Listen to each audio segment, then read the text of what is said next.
No one ever knows when an emergency will occur, therefore you must be prepared for anything. Your child must have his or her emergency equipment with them at all times.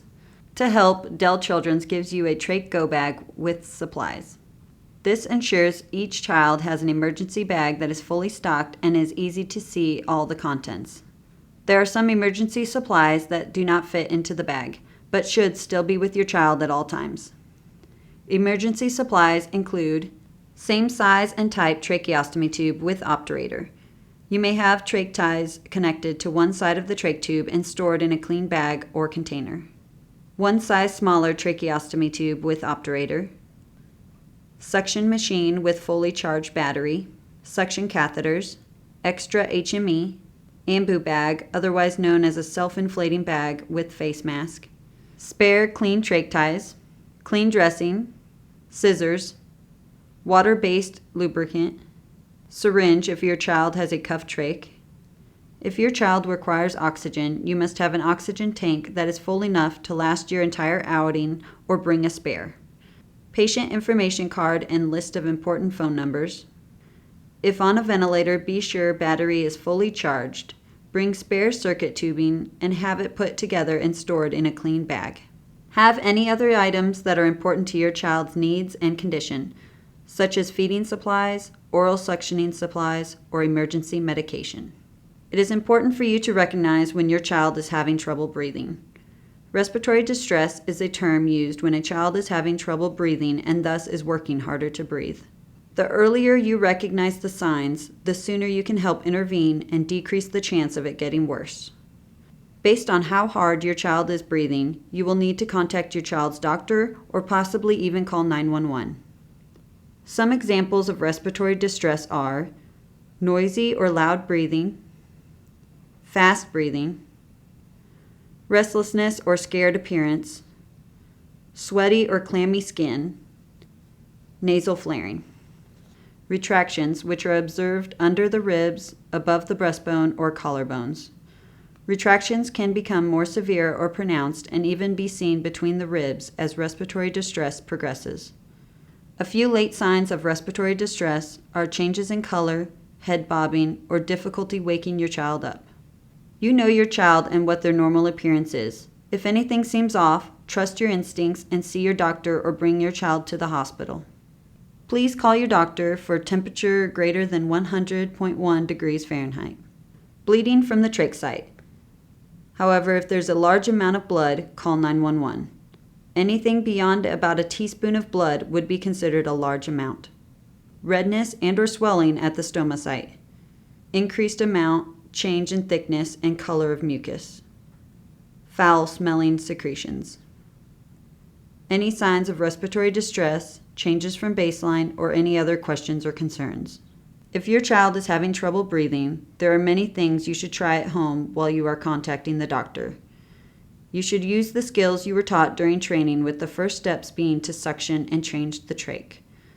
Doing these actions can help fix the most common causes of respiratory distress in a child with a trach. The two most common emergency situations you might encounter are accidental decannulation and the plugging of the trach by mucus. Accidental decannulation is when the trach tube is somehow removed from the neck and stoma site. Replacing the trach tube quickly is top priority in both situations. If there is no one nearby to assist you, then you must change the trach by yourself. If changing the trach emergently, do not worry about washing hands, putting on gloves, or cleaning the stoma and neck. The most important thing is to get the new trach in and secured. 1. Remain calm and act quickly. 2. Call out for help. 3. Grab your emergency bag and remove your spare trach tie of the same size. Place obturator in trach if not already in. 4. Apply a thin layer of lubrication on the end of the trach. 5. Unsecure ties, disconnect ventilator or oxygen, and remove trach from the child's airway following the natural curve or arcing of the trach tube. 6. Insert the new trach into the stoma using the same curving or arcing motion. 7. Immediately remove obturator, replace ventilator or any oxygen your child might need, and secure the ties. 8. Depending on how hard your child is working to breathe or not breathing, you will begin either rescue breathing, CPR, or monitoring your child's condition, all while you either call the doctor or 911. As a last resort, you may reuse the trach that just came out if no other spare trachs are in the area and your child is having trouble breathing. Replace with a clean trach once your child is safe and calm. If the same size trach does not go in easily, do not force the trach in.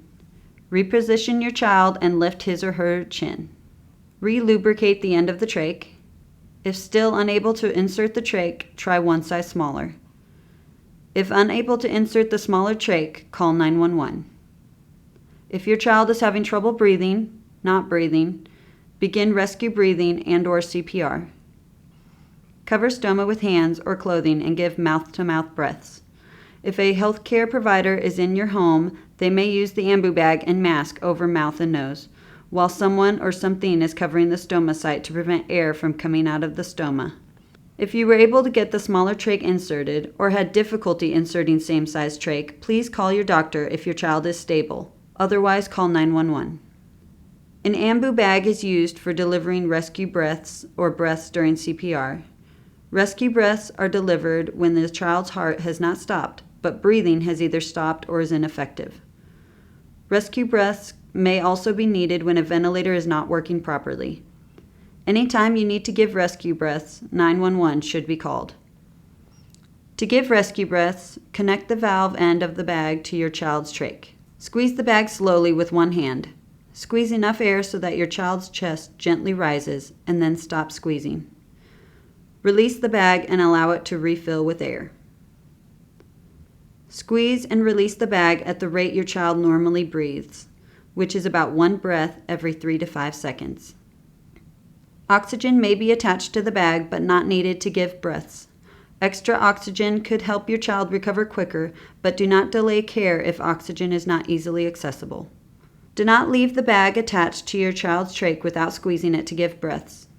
No airflow is delivered unless squeezed, so your child cannot breathe if the bag is attached with no one using it. The weight of the ambu bag could pull the trach out or cause trauma to the stoma. Once the ventilator is fixed or your child recovers, stop giving rescue breaths and assess. If your child is still having difficulty breathing or unable to breathe, continue rescue breaths until help arrives or CPR is needed. CPR is demonstrated and discussed in another video.